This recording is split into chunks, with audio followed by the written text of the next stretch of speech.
Shalom Bapak Ibu Saudara sekalian. Hari ini kita akan membahas sesuatu yang sering kita dengar minggu-minggu kemarin. Nah, belakangan ini kita sering mendengar istilah kabur aja dulu dalam berbagai platform yang ada di media sosial maupun di TV kita.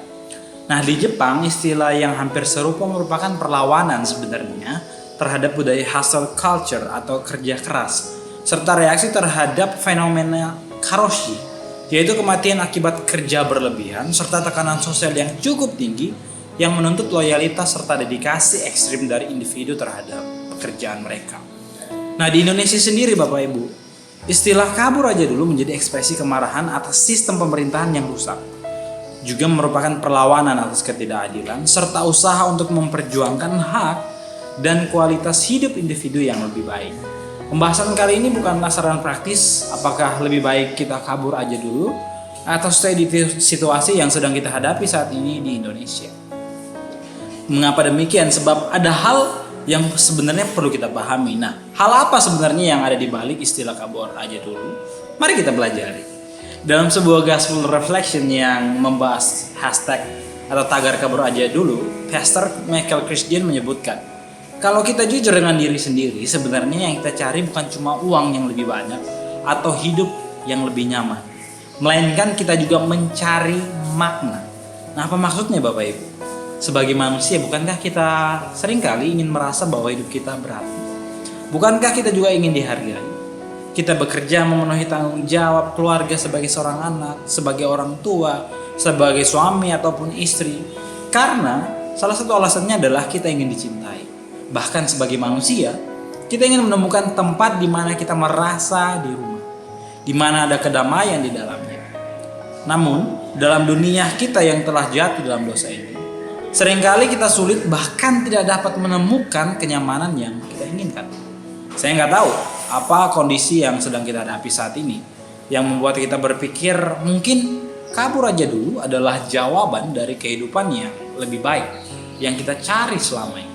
Tapi mari kita renungkan Bapak Ibu pertanyaan reflektif dari Tuhan Yesus dalam Markus 8 ayat 36. Demikian, apa gunanya seorang memperoleh seluruh dunia tetapi ia kehilangan nyawanya?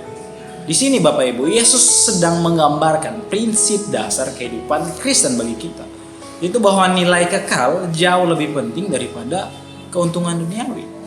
Yesus menekankan sebenarnya bahwa kehidupan manusia tidak ditentukan oleh kesuksesan duniawi, tetapi apakah hidup kita semakin dekat, semakin mengarah kepada panggilan hidup kita di dalam Tuhan. Itulah definisi sukses menurut Kristus. Nah, gampang mungkin bagi kita untuk berpikir, kalau saya kabur aja dulu mungkin hidup saya akan lebih baik. Kalau saya lari dari masalah saya saat ini mungkin ada hal-hal baik yang akan datang. Tapi coba kita renungkan.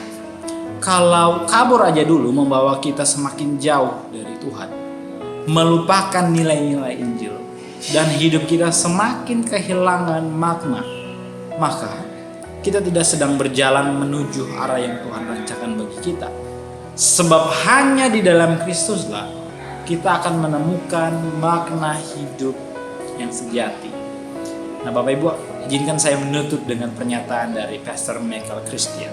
Demikian, kalau kita benar-benar pengikut Kristus, hidup kita seharusnya bukan soal di mana kita berada, tapi apakah kita sedang hidup menuju panggilan Tuhan atau tidak. Untuk kita semua, apakah kabur aja dulu adalah jawaban? Saya tidak tahu. Apakah stay di Indonesia adalah jawaban? Saya tidak tahu.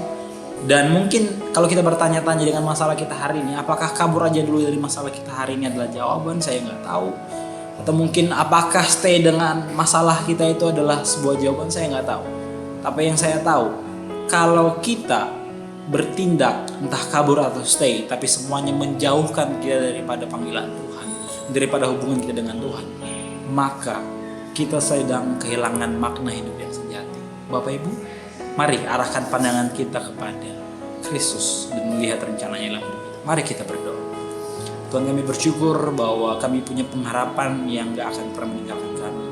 Yesus telah mati di kayu salib. Yesus tidak kabur dari masalahnya, supaya kami bisa hidup tanpa diperbudak oleh dosa lagi. Tolong kami Tuhan untuk belajar melihat Kristus sebagai pengharapan di tengah masalah hidup kami. apapun situasinya saat ini. Dalam nama Yesus kami berdoa. Amin. Tuhan Yesus kiranya menyertai perjalanan